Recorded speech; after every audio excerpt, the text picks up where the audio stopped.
So very good morning. I'm very to be on feeling. Our lecture for today is going to start with this important topic, basic mathematics, and in that we are going to see scalars and vectors. So basically, what is a vector quantity and what is a scalar quantity? This question you must have come across in 9th and 10th standard also. आज जो हम पढ़ने जा रहे हैं ये chapter scalars and vectors, ये chapter आपको पूरे फिजिक्स में हर जगह आएगा। ये कॉन्सेप्ट लगाकर फिजिक्स में आपको हर जगह इसको सॉल्व करना है, तो इसीलिए ये टॉपिक सबसे इम्पोर्टेंट बन जाता है हमारे लिए, स्केलर्स एंड वेक्टर्स। तो अब ध्यान दीजिए, अगर हम कहें कि यहाँ पर है पॉइंट ए और यहाँ पर है एक पॉइंट बी, आप ए से लेकर बी तक सीधा चले गए ऐसे, तो आप ए पॉइंट से निकले और वॉक करते करते आप बी पॉइंट तक जब पहुंचे तो आपने आपका डिस्टेंस मेजर कर लिया। तो मान लो कि आप 5 मीटर चले यहाँ से लेकर यहाँ तक, तो हम कहेंगे कि distance is equals to 5 metre. लेकिन आपने पढ़ा होगा पहले भी कि डिस्टेंस तो हम मेजर करते हैं, लेकिन इसके साथ एक दूसरा क्वांटिटी होता है जिसका नाम है displacement.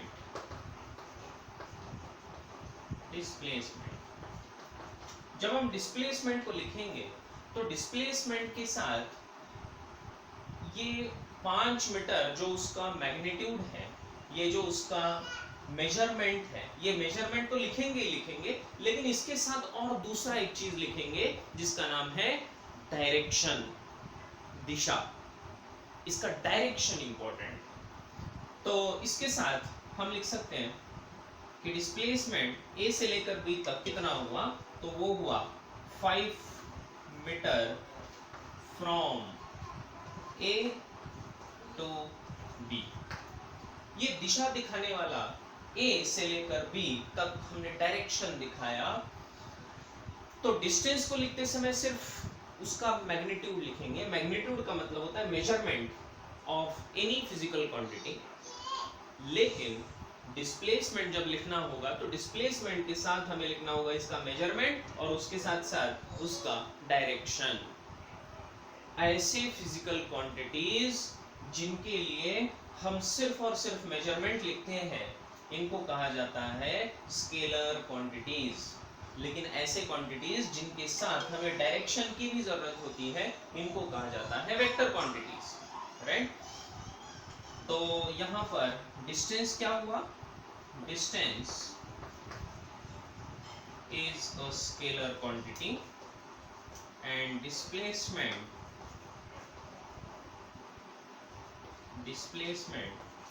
Is a vector quantity, है ना। तो इसका मतलब स्केलर का मतलब क्या होता है, तो स्केलर क्वांटिटी का मतलब क्या हुआ, ऐसे क्वांटिटीज दुनिया में, क्वांटिटी का मतलब क्या होता है कि ऐसी चीजें जिनको मेजर किया जा सकता है ना, जैसे लेंथ है, मास है, टाइम है, इन सब का मेजरमेंट होता है ना, तो इनको क्वांटिटी कहा जाता है। तो स्केलर क्वांटिटी दुनिया में कौन सी है, तो उसको देखते हैं। तो स्केलर क्वांटिटी का मतलब होता है ऐसी क्वांटिटीज जिनमें मेजरमेंट तो होता है, लेकिन ये डायरेक्शन नहीं होता, दिशा नहीं होता, डायरेक्शन नहीं होता है, दिशाहीन है ना। तो दीज क्वांटिटीज दे हैव, पहला पॉइंट इसमें, दे हैव मेजरमेंट, इनके पास मेजरमेंट है। मेजरमेंट है इनके पास, मेजरमेंट को ही दूसरा नाम है मैग्नीट्यूड, ध्यान रखना। इसका जो मेजरमेंट है बेटे, इसी को मैग्नीट्यूड कहा जाता है। इनके पास मेजरमेंट है लेकिन क्या नहीं है, दिशा नहीं है, नो डायरेक्शन। जब हम डायरेक्शन की बात ही नहीं करते तो इनको कहा जाता है स्केलर क्वांटिटी, है ना। तो ऐसे क्वांटिटीज को दिशा की जरूरत ही नहीं। जैसे फॉर एग्जांपल आपका वजन कितना है, अब पूछने की बात हो गई सर, है ना, अब क्यों बताए। तो आपका जो वजन है दैट इज, मान लो कि 50 kg, 40 kg, 30 kg, जो भी है। अब उसको डायरेक्शन होने की जरूरत है क्या, नहीं। इसका मतलब आपका जो वेट है, उसका जो मास है, तो मैं लिखूंगा मास, है ना, mass is the scalar quantity. उसके साथ साथ अभी कितने बजे है बोलो, 8:10 हुए हैं, आप बोलोगे। तो फिर ये जो टाइम है, क्या ये टाइम को दिशा की जरूरत है। हम थोड़ी ना बोलते हैं कि आज 8:10 हुए हैं पूरब की तरफ, ऐसा थोड़ी होता है ना। So that means time is a scalar quantity, उसको दिशा की जरूरत नहीं है, no direction required, right. Similarly I can say, अगर हम बोले कि आज बहुत गर्म हो रहा है, तो यार गर्म हो रहा है तो टेम्परेचर कितना है आज तो 40 डिग्री पहुंच गया, क्या बात है 40 डिग्री। थोड़ी ना बोलेंगे कि 40 degree towards east, 40 degree towards west, ऐसा है क्या, नहीं। तो इसका मतलब temperature is also a scalar quantity. तो टेम्परेचर क्या है, स्केलर क्वांटिटीज है। All these are known as scalar quantities, right. लेकिन इसका उल्टा वेक्टर क्वांटिटीज,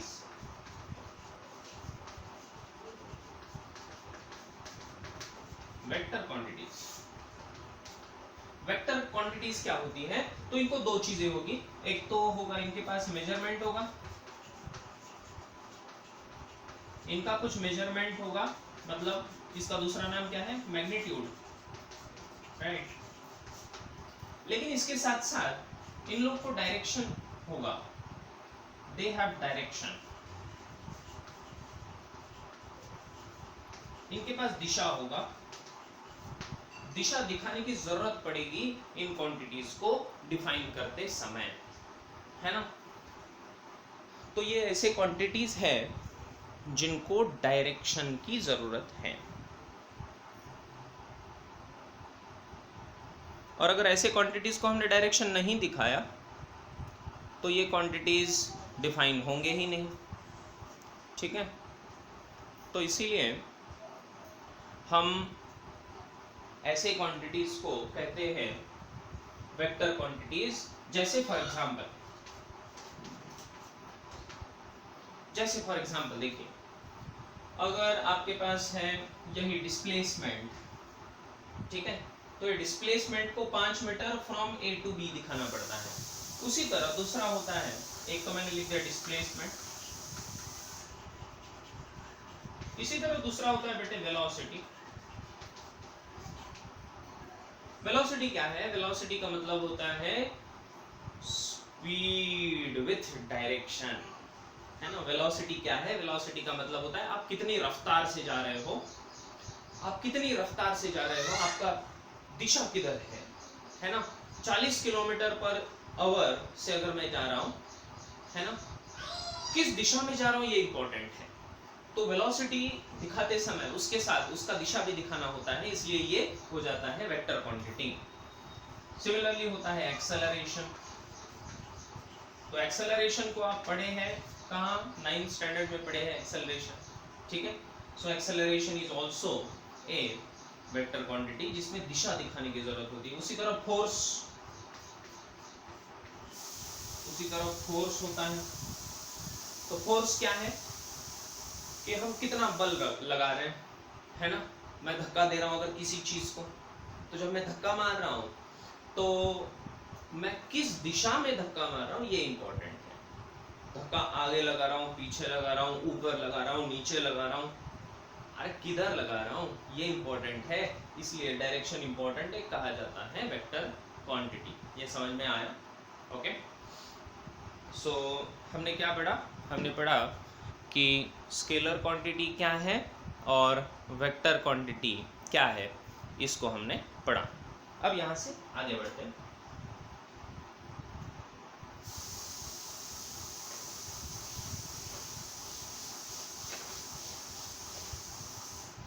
अब देखेंगे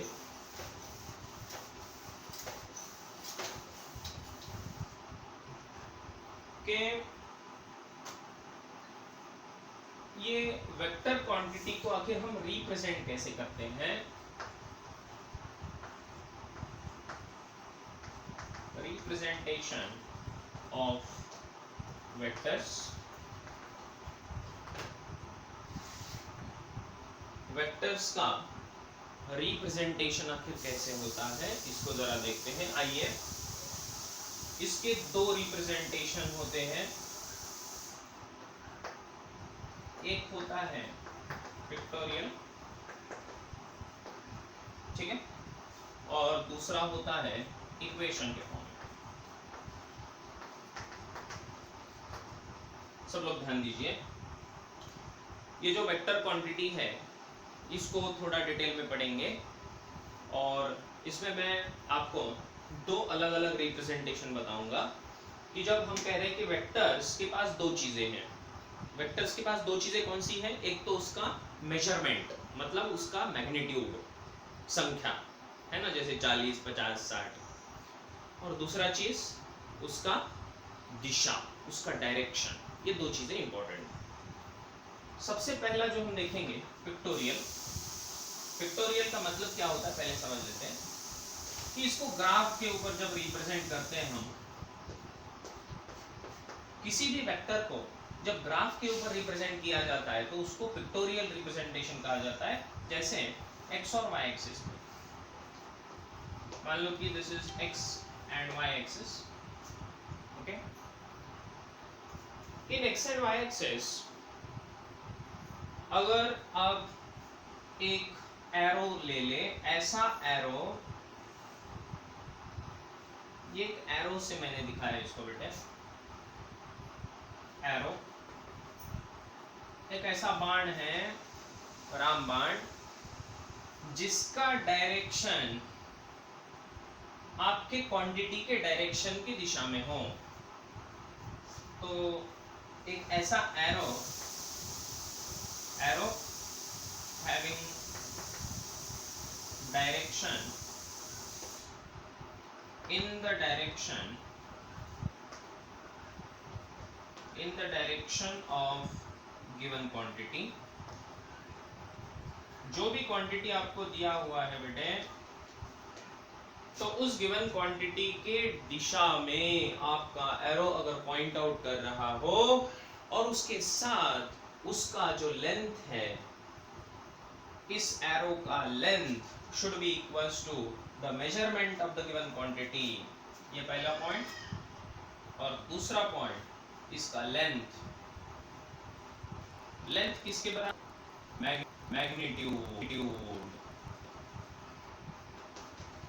मैग्नीट्यूड ऑफ क्वांटिटी। इसका लेंथ किसके बराबर है? Magnitude of the given quantity. मतलब फॉर एग्जांपल अगर मैंने बोला कि मेरा वेलोसिटी है 60 किलोमीटर पर आवर ईस्ट की दिशा में, मेरा वेलोसिटी, मैं दौड़ रहा हूँ, कितने स्पीड से दौड़ रहा हूँ? 60 किलोमीटर पर आवर से दौड़ रहा हूँ। अरे बाप रे, ये तो व्हीकल का स्पीड हो गया, है ना। तो उतने स्पीड से दौड़ रहा हूँ, 60 kmph से दौड़ रहा हूँ मैं, कौन सी दिशा में? पूरब की तरफ दौड़ रहा हूँ। तो मैं क्या करूंगा, मैं एक्स और वाई एक्सिस को ईस्ट दिशा में घुमाऊंगा। ये देखो, ये मेरा ईस्ट है, तो ईस्ट दिशा में जाने वाला एक ऐसा बाण मैंने तैयार किया जिसका दिशा हो ईस्ट की तरफ और उसका लंबाई कितना हो? 60, क्योंकि 60 किलोमीटर पर आवर मेरा स्पीड था ना, तो उसका लंबाई 60 अगर मैंने लिया, that 60 represents my magnitude and east represents direction, ऐसा एरो जब हम एक्स और वाई एक्सिस के ऊपर ड्रॉ करते हैं इसको कहा जाता है वेलोसिटी वेक्टर। इसको क्या कहा जाएगा? Velocity vector. इसको कहा जाता है velocity vector. This is the pictorial representation of any vector. किसी भी वेक्टर का ये पिक्टोरियल रिप्रेजेंटेशन है। फिर से बता रहा हूं, ध्यान दीजिए। पिक्टोरियल का मतलब होता है ग्राफ के ऊपर ड्रॉ करना। किसको? वेक्टर को। एक्स और वाई एक्सिस ले लो। यहां पर एक ऐसा एरो हमने ड्रॉ कर लिया, इस एरो का direction, arrow having direction in the direction of given quantity, जो भी क्वांटिटी आपको दिया है उसका जो दिशा है वही दिशा में इस बाण को लगा लो, है ना। और इस बाण का जो लेंथ होगा, लंबाई होगा, दैट लंबाई should be equals to magnitude of the given quantity. It should be equals to magnitude. Magnitude मतलब उसका जो भी मेजरमेंट था 60 था, तो इसका लंबाई 60 लगेगी। ये समझ में आया। इसको कहा जाता है वेलोसिटी वेक्टर। ये आपका वेलोसिटी को हमने वेक्टर फॉर्म में रिप्रेजेंट किया। इसको pictorial representation of any vector कहा जाता है। क्या ये बात समझ में आई आपके? ओके, ये सबसे पहला चीज। दूसरा रिप्रेजेंटेशन होता है बेटे इक्वेशन। अब इक्वेशन फॉर्म में इसको कैसे रिप्रेजेंट किया जाए इसको देखते हैं। आइए, इक्वेशन में रिप्रेजेंट करने के लिए हम इसको एक स्टैंडर्ड फॉर्म से रिप्रेजेंट करते हैं। और वो जो स्टैंडर्ड फॉर्म है, वो स्टैंडर्ड फॉर्म मैं आपको यहां पर बता देता हूं। स्टैंडर्ड फॉर्म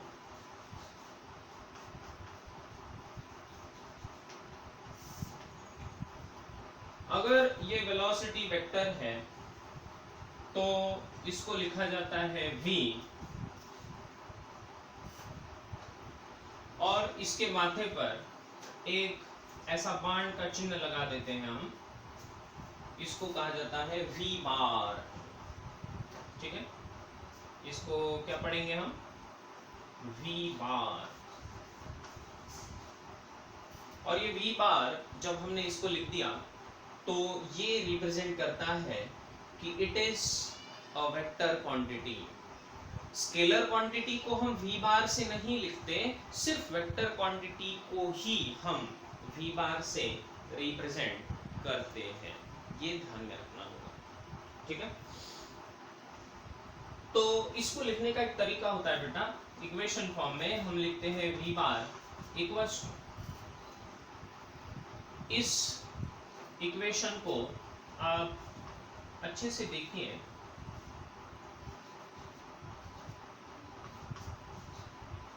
समझने में शुरुआत में थोड़ा दिक्कत होगा। अब देखिए मैंने इसको क्या लिख दिया। इसको लिखा जाता है vx i cap plus vy j cap plus vz k cap. ध्यान से सुनिए मैं क्या बता रहा हूं, एकदम ध्यान से सुनिए। जब हम x y z एक्सिस की बात करते हैं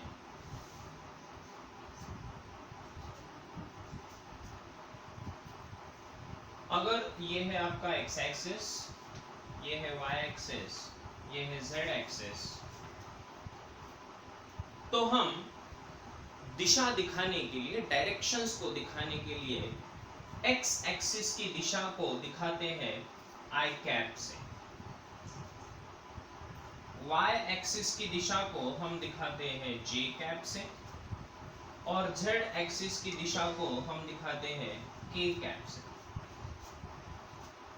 इनको यूनिट वेक्टर्स कहा जाता है। ये यूनिट वेक्टर्स क्या है इसको मैं डिटेल में आपको बताने वाला हूं, लेकिन अभी बस मैं बता रहा हूं कि किस तरह इक्वेशन फॉर्म में लिखा जाता है। यूनिट वेक्टर्स है आपके i cap, j cap, k cap, और इनका महत्व क्या है इसको भी मैं आपको बताने वाला हूं। तो i cap, j cap, k cap क्या है बेटे? These are the unit vectors. Unit vector क्या दिखाते हैं? दिशा दिखाते हैं। इनका काम बस एक ही होता है, यूनिट वेक्टर का काम बस एक ही है, दिशा दिखाना। ठीक है, दे शो द डायरेक्शन, ये डायरेक्शन को दिखाते हैं। तो आई कैप, जी कैप, के cap, these are the unit vectors along x axis, y axis and z axis। और इनके फॉर्म में जब मैंने vx लिख दिया, vx का मतलब वेलोसिटी को जब x एक्सिस के ऊपर रिप्रेजेंट करेंगे तो वो vx हो गया। उसको x कंपोनेंट भी कहते हैं, आगे जाके बताऊंगा। vy j कैप और vz k कैप, मतलब x एक्सिस के दिशा में इसका वेलोसिटी कितना, प्लस y एक्सिस के दिशा में इसका वेलोसिटी कितना, प्लस z एक्सिस की दिशा में इसका वेलोसिटी कितना। ये जब हमने रिप्रेजेंट कर दिया तो इसको कहा जाता है इक्वेशन फॉर्म, इसको कहा जाता है इक्वेशन फॉर्म। और ये इक्वेशन फॉर्म हम डिटेल में पढ़ने वाले हैं आगे। अभी के लिए बस इतना ही समझ लो कि आपका इक्वेशन फॉर्म में तीन चीजें हैं, एक एक्स एक्सिस वाला चीज है, एक वाई एक्सिस वाला चीज है और एक जेड एक्सिस वाला चीज है। ठीक है, आई कैप, जी कैप, के कैप। आई मतलब एक्स एक्सिस, जे मतलब वाई एक्सिस, के मतलब जेड एक्सिस। इसको आपको ध्यान में रखना होगा। ठीक है, तो ये दो तरह के रिप्रेजेंटेशन हो गए किसी भी वेक्टर के।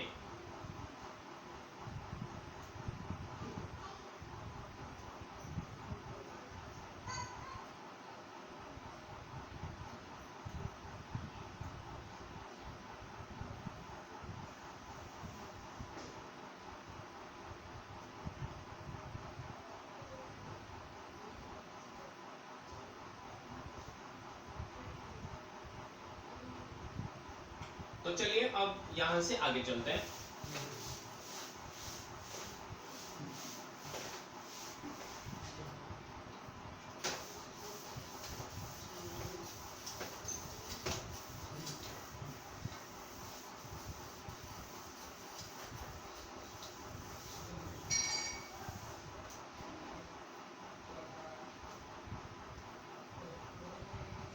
यहां से हम आगे बढ़ेंगे।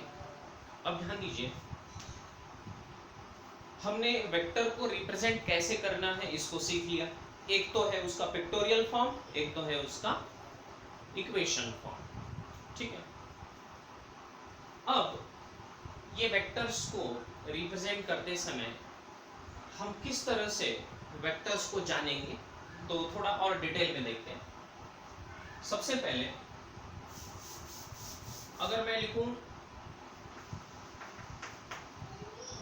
Velocity,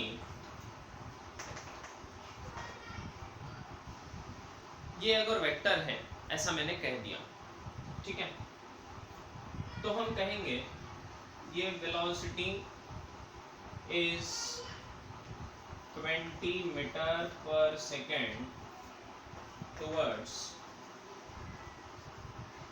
x direction.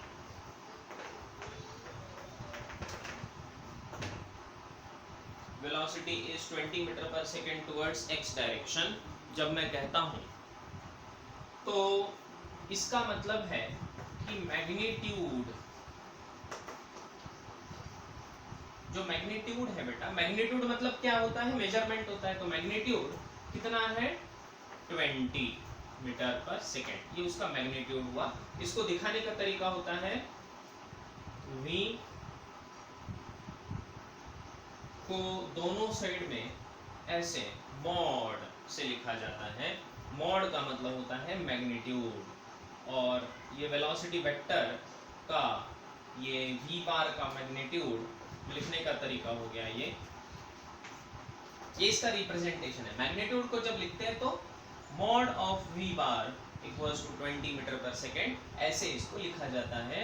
ये बाजू में जो दो खंबे दिखाई दे रहे हैं, ये बस इसको ये दिखाते हैं कि उसको दिशाहीन करके उसका बस मेजरमेंट हमने ले लिया, वो मेजरमेंट है 20, है ना, दैट इज कॉल्ड मैग्नीट्यूड। और इसका जो दिशा दिखाने वाला जो है ना, तो दिशा दिखाने वाला होता है इसका वेक्टर, तो इसको कहा जाता है यूनिट वेक्टर। तो डायरेक्शन दिखाने वाला होता है यूनिट वेक्टर। अब ये यूनिट वेक्टर क्या है, इसके बारे में जानेंगे। यूनिट वेक्टर का मतलब है कि मान लो ये है आपका एक्स और वाई एक्सिस, और इसके ऊपर मैंने ड्रॉ कर लिया ये वेलोसिटी वेक्टर, इसको नाम दे दिया मैंने v बार। इसके मैंने नाम दे दिया है v बार। ये जो एरो आपको दिखाई दे रहा है, this arrow v bar is a vector, और ये एरो जिस दिशा में जा रहा है उसी दिशा में आप क्या करिए, मान लो कि आपने वेलोसिटी लिया था 20, तो इसका लेंथ कितना लिया आपने, 20 का लेंथ ले लिया।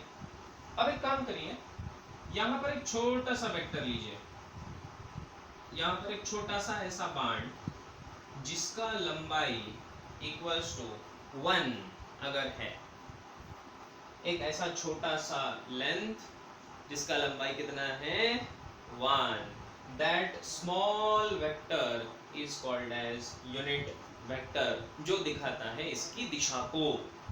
सो इसको दिखाते हैं हम v कैप। v कैप, उसको टोपी पहना दो, है ना, ये v कैप है, इसको मैंने टोपी पहना दिया, तो ये जो टोपी वाला है v कैप, इसको कहा जाता है v कैप, ठीक है, v कैप इस नाम से जानते हैं इसको, इसका नाम है unit vector. Unit vector of v bar. v बार पूरा वेक्टर था, इस पूरे वेक्टर के दिशा में एक ऐसा छोटा वेक्टर जिसका लंबाई कितना हो 1, इसका लेंथ कितना होना चाहिए, इसका लेंथ मतलब ही होता है मैग्नीट्यूड, लेंथ मतलब इसी का मैग्नीट्यूड कितना होना चाहिए 1। इसका अगर लंबाई 1 है यूनिट, तो इसीलिए इसको कहा जाता है यूनिट वेक्टर। यूनिट का मतलब होता है 1, यूनिट मतलब सबसे बेसिक, है ना, द यूनिट मतलब 1, एंड देयरफॉर यूनिट वेक्टर जिसका लंबाई हो 1, इसको कहा जाता है यूनिट वेक्टर। जिस दिशा में मेरा वेलोसिटी था उसी दिशा में मैंने एक ऐसा वेक्टर ले लिया जिसका लंबाई है 1, इसको कहा जाता है यूनिट वेक्टर ऑफ v बार। इस पूरे वेक्टर का ये यूनिट वेक्टर बन गया जिसका लंबाई होगा 1। क्या बात समझ में आया? ओके।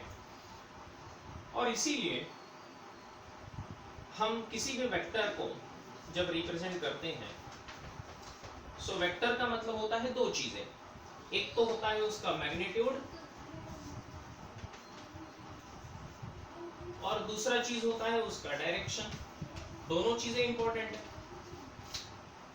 वेक्टर का मतलब होता है उसका मैग्नीट्यूड और उसका डायरेक्शन, दोनों चीजें। तो इसीलिए दिखाते समय इसको ऐसे दिखाते हैं कि v bar is equals to, इसका मैग्नीट्यूड बेटे, मैग्नीट्यूड मतलब मॉड v, जो अभी हमने लिखा, उसका मैग्नीट्यूड, इसके साथ इसका डायरेक्शन। इसका डायरेक्शन दिखाने वाला कौन है? यूनिट वेक्टर, जो है v कैप। तो यहाँ पर लिख देंगे सीधा v cap. So this is a very important representation. इसको ध्यान रखना होगा आपको कि vector is composed of two things. Vector के अंदर दो चीजें छिपी हुई है। कौन सी चीजें छुपी हुई है? सबसे पहला उसका मैग्नीट्यूड छुपा हुआ है, और उसका दिशा, उसका direction, represented by the unit vector, and that you have to understand. So क्या यहां तक आपके समझ में आया? ओके। इसी तरह हम इसको आगे भी कह सकते हैं कि फॉर एग्जाम्पल, अब अगर एक्सेलरेशन है,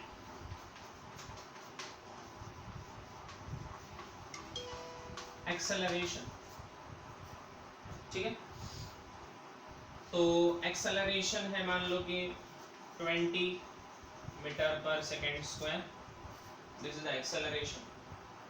ठीक है, एक्सेलरेशन को अगर ए से दिखाएंगे हम तो इसको दिखाएंगे ए बार, ए बार, और ए बार के साथ दो चीजें होगी, कौन सी, उसका मैग्नीट्यूड, तो लिखेंगे mod of A into A cap. देखिए जैसे ऊपर लिखा वैसे लिखा, ये वेक्टर, इस वेक्टर के साथ दो चीजें, पहला उसका मैग्नीट्यूड, दूसरा उसका डायरेक्शन, यूनिट वेक्टर। ओके, सो इसका रिप्रेजेंटेशन ऐसा होगा। इसका मैग्नीट्यूड कितना है तो वो दिया है 20, mod of A is nothing but 20, this is the magnitude of given acceleration। ये बात समझ में आ रही है? अगर आपको ऐसा बोल दे कि एक्सेलरेशन है 20 इन x डायरेक्शन, देखिए अब मैं इसको थोड़ा सा बदल रहा हूं। एक्सेलरेशन अगर आपको कहा जाए कि 20 मीटर पर सेकेंड स्क्वायर है, कौन सी दिशा में बेटे, इन x डायरेक्शन। अगर x दिशा में एक्सेलरेशन आपको दिया है 20, तो लिखने का तरीका क्या हो जाएगा, ये हो जाएगा acceleration is equals to 20 magnitude, और इसका यूनिट वेक्टर जो a कैप है, वो a कैप x डायरेक्शन वाला कौन सा होता है, i कैप। तो मैं सीधा सीधा लिख देता हूं i कैप, तो मैंने लिख दिया i कैप, क्योंकि i कैप क्या है, मैंने पहले भी बताया आपको, i कैप x दिशा में डायरेक्शन को दिखाने वाला यूनिट वेक्टर है, इसलिए a कैप यहां पर बन जाएगा i कैप। ये हुआ इसका रिप्रेजेंटेशन इक्वेशन वाला। और इसको पिक्टोरियल में अगर ड्रॉ करें तो ये हो गया y, ये हो गया बेटे x, और यहां पर 20 लेंथ का एक वेक्टर ड्रॉ कर लो जिसका लंबाई कितना हो 20। इसका लंबाई लेना है आपको 20, ये बन जाएगा a bar, this is your a bar. Acceleration को मैंने x एक्सिस के ऊपर दिखा दिया। ठीक है, तो ये हुआ रिप्रेजेंटेशन ऑफ एक्सेलरेशन। तो क्या ये बात आपके समझ में आई?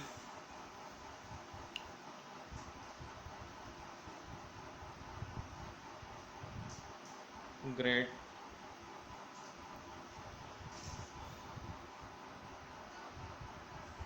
तो इस तरह हमने इसको रिप्रेजेंट कर दिया। आइए अब हम थोड़ा आगे बढ़ेंगे।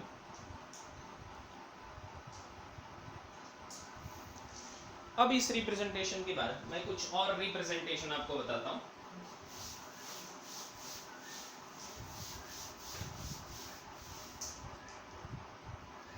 अगर मैंने आपको कहा force F bar of 10 Newton, force का यूनिट न्यूटन होता है, force of 10 Newton in y direction. इसको कैसे रिप्रेजेंट करेंगे बोलो? तो दोनों पिक्टोरियल में भी और इक्वेशन में भी। चलिए, ये समझ रहा है ना आपको कि आई कैप क्या है? आई कैप कौन सी दिशा में होता है? एक्स डायरेक्शन में। और जी कैप कौन सी दिशा में होता है? वाई दिशा में। ठीक है, और के कैप कौन सी दिशा में होता है? जेड दिशा में। ठीक है, आई मतलब एक्स, जे मतलब वाई, के मतलब जेड। ठीक है, समझ लो। तो अब हमें रिप्रेजेंट करना है फोर्स को बेटे, फोर्स ऑफ 10 न्यूटन। तो लिखेंगे फोर्स, चलो थोड़ा पिक्टोरियल कर देते हैं पहले। ये है आपका एक्स एक्सिस, ये है आपका वाई एक्सिस। अब फोर्स कौन सी दिशा में लग रहा है? वाई दिशा में लग रहा है। तो वाई की दिशा में ये एरो मैंने ड्रॉ कर लिया, और ये जो एरो है बेटे ये कितना लंबाई का होना चाहिए 10। तो यहाँ से लेकर यहाँ तक का लेंथ हमने ले लिया 10, तो बस हो गया, this is your force vector. ये रिप्रेजेंटेशन हो गया ग्राफ मतलब पिक्टोरियल। अब इक्वेशन में लिखेंगे तो कैसा लिखेंगे, इक्वेशन में लिखेंगे बेटे एफ बार इक्वल्स टू इसका मैग्नीट्यूड, कितना मैग्नीट्यूड है 10, कौन सी दिशा में, y डायरेक्शन में, y डायरेक्शन में कौन j कैप, तो ये हो गया j कैप, हो गया, this is the representation of A vector. क्या ये समझ में आया? चलो आप एक करके बताओ।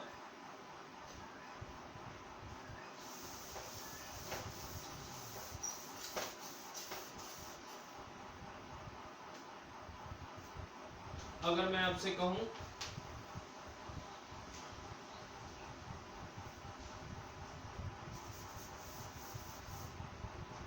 मोमेंटम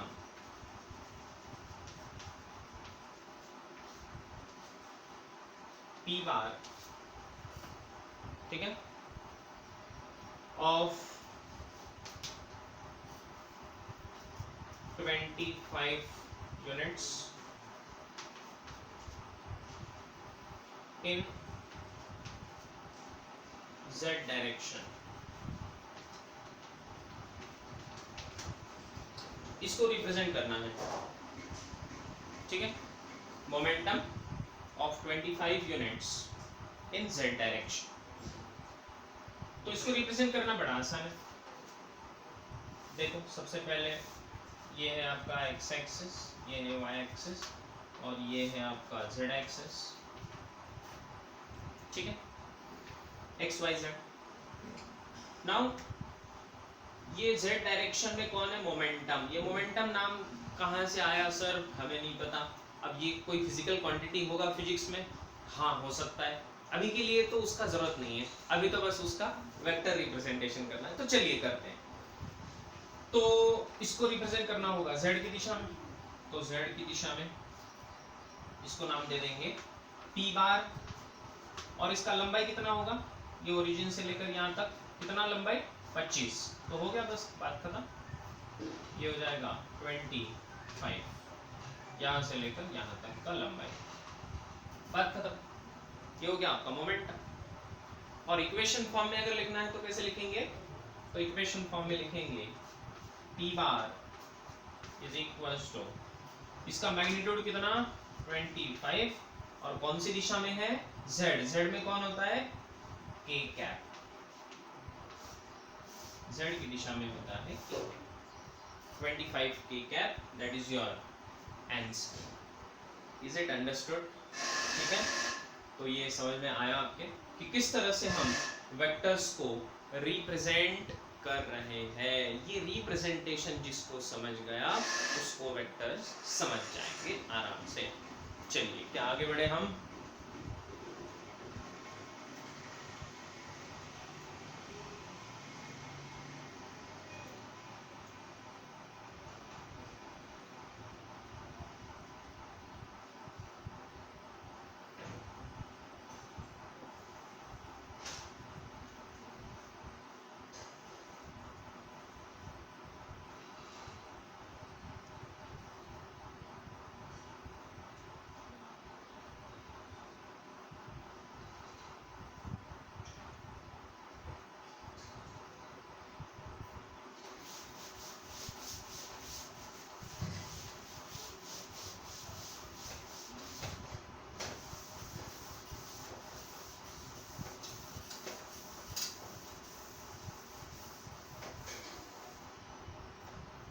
आगे चलते हैं। अब सबसे पहले हम कुछ टाइप्स ऑफ वेक्टर्स देखते हैं। देखिए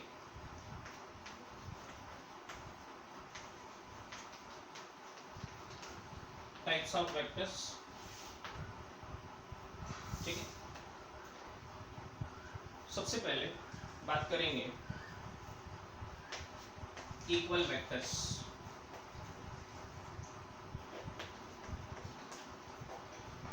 इक्वल वेक्टर्स, इक्वल वेक्टर का नाम इक्वल क्यों है इसको जानेंगे। मान लो फॉर एग्जांपल आपके पास x और y एक्सिस है,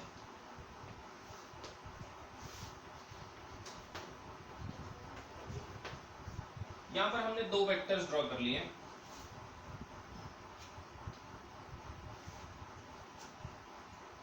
ये वेक्टर है बेटे p बार, ये वेक्टर है q बार।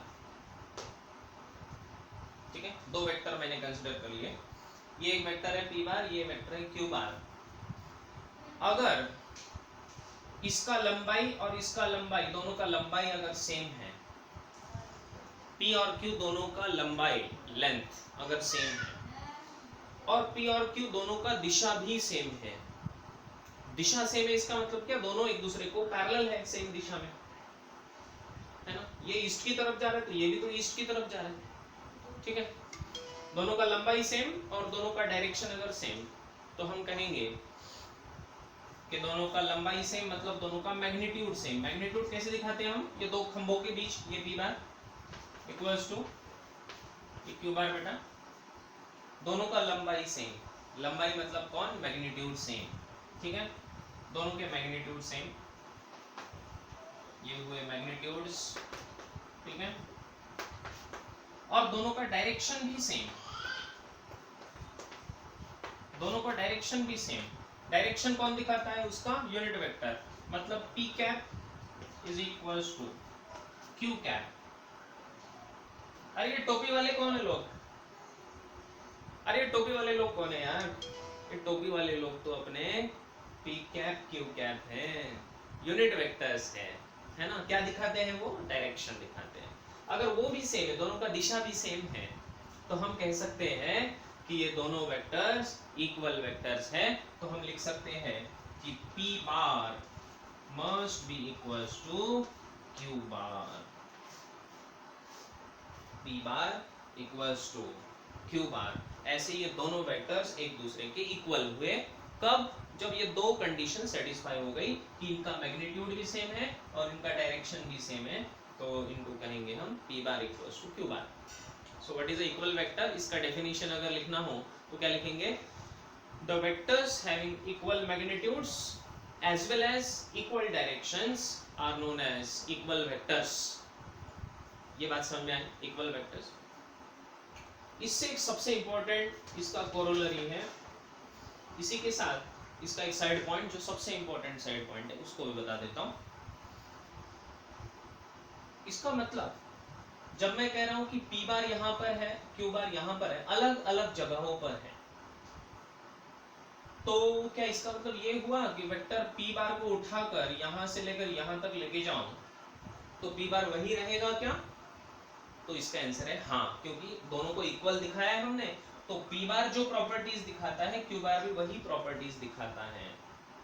तो इसका मतलब vector can be moved in x and y direction, मतलब किसी भी रेक्टेंगुलर कोऑर्डिनेट सिस्टम में किसी भी वेक्टर को उठा के पैरेलल टू इटसेल्फ अगर रख देंगे तो कोई फर्क नहीं पड़ता। एंड देयरफॉर ये जो प्रॉपर्टी है, सो इसको लिखा जाता है the vectors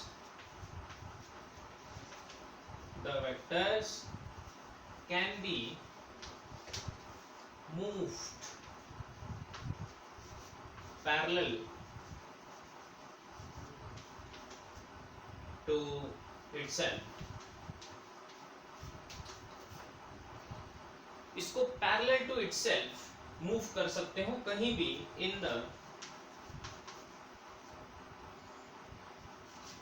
given direction, in the given direction without changing its magnitude, without changing magnitude, इसका मैग्नीट्यूड नहीं बदलना है, एंड डायरेक्शन। तो पैरेलल टू इटसेल्फ का मतलब डायरेक्शन तो बदलेगा ही नहीं, तो मैग्नीट्यूड और डायरेक्शन अगर आपने सेम रखा तो किसी भी वेक्टर को आप उठा के कहीं भी लेके जा सकते हो। तो p बार अगर यहाँ पर है तो इसको यहाँ पर अगर ड्रॉ कर दे तो ये वेक्टर और ये वेक्टर क्या, ये दोनों सेम है, बिल्कुल सेम है। ठीक है, p बार को यहाँ से उठाकर यहाँ तक लेके जाओ तो क्या ये p बार और ये p बार सेम है? बिल्कुल सेम टू सेम। ये बात समझ में आई? ठीक है, आगे चलते हैं। दूसरा, नेगेटिव वेक्टर्स।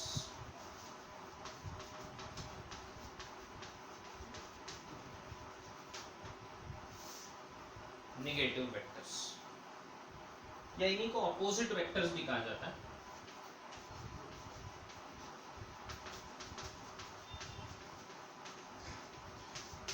नेगेटिव वेक्टर्स कहो या अपोजिट वेक्टर्स कहो, एक ही बात है। ठीक है, नेगेटिव वेक्टर्स क्या होते हैं बेटे, ध्यान दो। नेगेटिव वेक्टर्स का मतलब होता है ऐसे दो वेक्टर्स जो एक दूसरे के एग्जैक्टली अपोजिट हो। जैसे फॉर एग्जांपल यहां पर एक वेक्टर है p बार और यहां पर एक वेक्टर है बेटे q बार। दो वेक्टर्स, ये वेक्टर है p बार, ये वेक्टर है q बार। अगर दोनों का लंबाई सेम है, इसका लंबाई और इसका लंबाई अगर सेम है, मतलब p बार का मैग्नीट्यूड इक्वल्स टू q बार का मैग्नीट्यूड, लेकिन दोनों का डायरेक्शन एग्जैक्टली अपोजिट है। मतलब ये अगर ईस्ट की तरफ है तो ये वेस्ट की तरफ है। दोनों में एंगल कितना होना चाहिए? 180 डिग्री। एंटी पैरेलल बोलते हैं इसी को। क्या कहा जाता है इन्हीं को? Anti parallel. पैरेलल का उल्टा एंटी पैरेलल। एक दूसरे के एग्जैक्टली अपोजिट। ये जा रहा है दिल्ली तो ये जाता है बॉम्बे, ऐसे है ना, एग्जैक्टली अपोजिट। मराठी मध्ये 36 चा आकडा, 36 चा आकडा, right? So anti parallel. p बार और q बार का मैग्नीट्यूड सेम है बेटे, दोनों का लंबाई सेम है, लेकिन क्या डिफरेंट है? डायरेक्शन अपोजिट्स हैं। डायरेक्शंस और अपोजिट, तो ऐसे वेक्टर्स को कहा जाता है नेगेटिव वेक्टर्स। क्या कहा जाता है? नेगेटिव वेक्टर्स, है ना। इसका मतलब p bar is minus of q bar. p bar is minus of q bar, या फिर ऐसा भी लिखा जाता है q bar equals to minus of p bar. एक ही बात है। या तो आप लिखो p bar equals to minus of q bar, या फिर लिखो q bar equals to minus of p bar. इनको कहा जाता है नेगेटिव वेक्टर्स, या इन्हीं को कहा जाता है अपोजिट वेक्टर्स। क्या ये समझ में आया? ठीक है, ग्रेट। आगे बढ़ते हैं।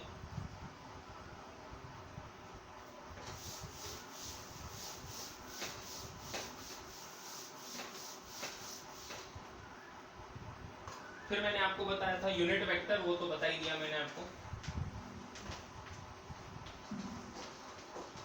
यूनिट वेक्टर, तो यूनिट वेक्टर का मतलब होता है कि अगर कोई भी गिवन वेक्टर है p बार, इस वेक्टर की दिशा एक ऐसा जिसका ये हो उसको कहा जाता है यूनिट वेक्टर। सो दिशा में एक ऐसा छोटा वेक्टर यहां से लेकर यहां तक, ये छोटा वेक्टर, इसको कहा जाएगा p, और टोपी पहना दो, cap, p cap, unit vector. तो लिखेंगे हम p cap is unit vector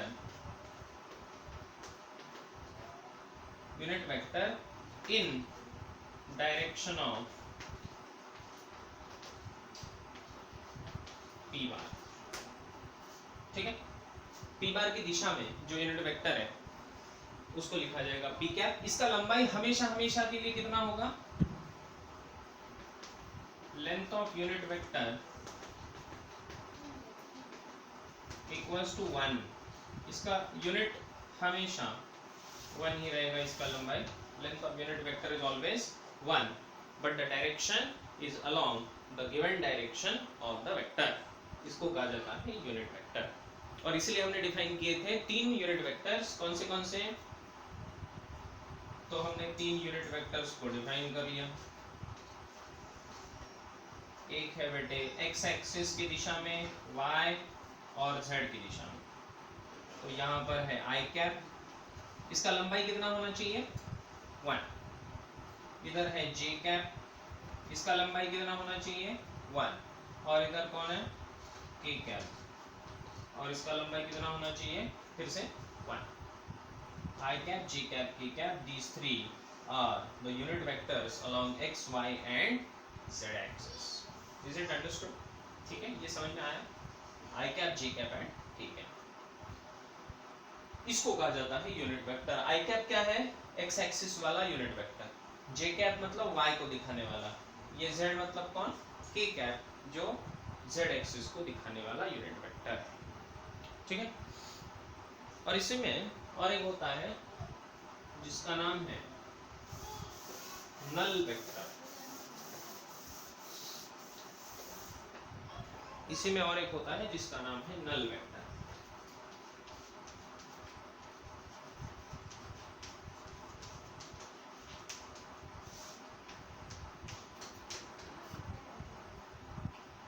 ये नल वेक्टर क्या है?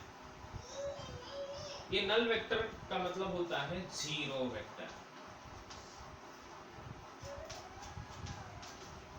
ध्यान दीजिए तो लोग, नल वेक्टर या इसी को कहा जाता है जीरो वेक्टर। क्या होता है zero vector? This zero vector बेटे ऐसा एक वेक्टर जिसका मैग्नीट्यूड हो जीरो, मैग्नीट्यूड है जीरो, और इसका जो डायरेक्शन है वो अनडिफाइंड है। कोई डेफिनेट इसका डायरेक्शन नहीं है। अनडिफाइंड डायरेक्शन में जाने वाला वेक्टर को कहा जाता है जीरो वेक्टर या फिर नल वेक्टर। नल वेक्टर कहो या जीरो वेक्टर कहो एक ही बात है। ठीक है, इसका डायरेक्शन होगा अनडिफाइंड। इसको डिफाइन क्यों किया हमने? इसको हमने आखिर डिफाइन क्यों किया? इसको डिफाइन इसलिए किया क्योंकि अगर मैं बोल दूं कि p बार माइनस p बार, अगर मैं बोल दूं p बार माइनस p बार, तो इन दोनों का आंसर भी एक दूसरा वेक्टर आएगा ना। तो वो जो वेक्टर है वो है आपका जीरो नल वेक्टर। ठीक है, ठीक है। So addition of any two vectors या subtraction of any two vectors will be represented by a vector, imaginary है, जिसका नाम है null vector which is zero. तो ये इसका सिग्निफिकेंस है। ठीक है, this is the significance of a null vector. Is it clear? तो हमने आज कौन से टॉपिक्स को देखा? तो हमने देखा सबसे पहले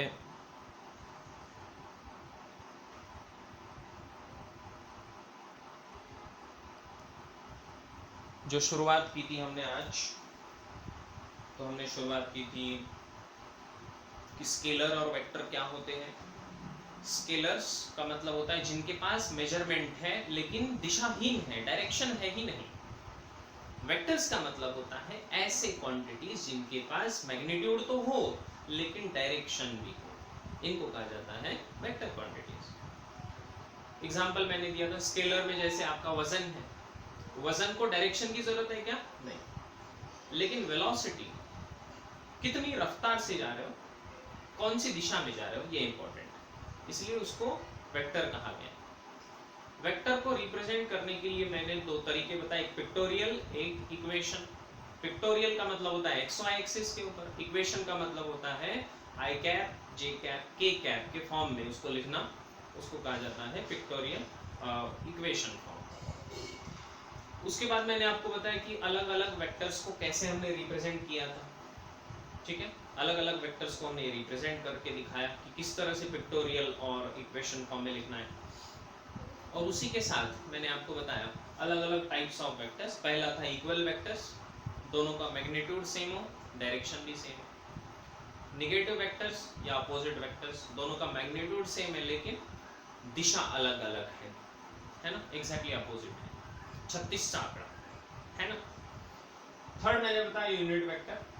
यूनिट वेक्टर का मतलब जिसका लंबाई होना चाहिए 1 और दिशा होना चाहिए गिवन वेक्टर की दिशा में, कहा जाता है unit vector. I cap, G cap, K cap, these three are the unit vectors along x, y and z axis. And then I told you null vector, or it is also called zero vector. So it has magnitude equals to 0 and direction is undefined. That is your zero vector. इसका significance क्या है कि दो vectors अगर same vectors हैं p minus p को represent करने के लिए zero vector को हम डिफाइन करते हैं। तो आज यहीं पर रुक जाएंगे और कल हम एडिशन ऑफ वेक्टर्स को और भी कुछ कॉम्प्लिकेटेड चीज़ों को देखने वाले हैं, तो कल इसको देखेंगे। थैंक यू, चलिए बाय।